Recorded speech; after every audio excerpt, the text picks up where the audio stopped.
বিষয়।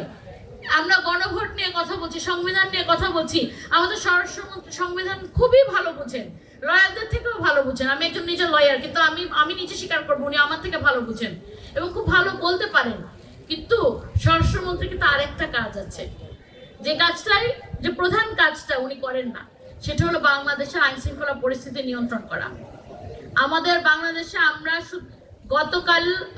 গত পরশু নওগাঁতে একই পরিবারের 4 জনকে জবাই করে রেখে যাওয়া হয়েছে বাসায়।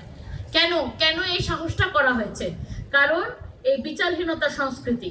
তো স্বরাষ্ট্রমন্ত্রীকে আমি আহ্বান করব যে আপনি আমাদেরকে সংবিধান পড়ান, আমরা খুব খুশি হই, আমরা এটা জানতে পারলে তো ভালোই লাগে, কিন্তু তার সাথে আল্লাহর ওয়াস্তে এই আইন শৃঙ্খলা পরিস্থিতি ঠিক করেন।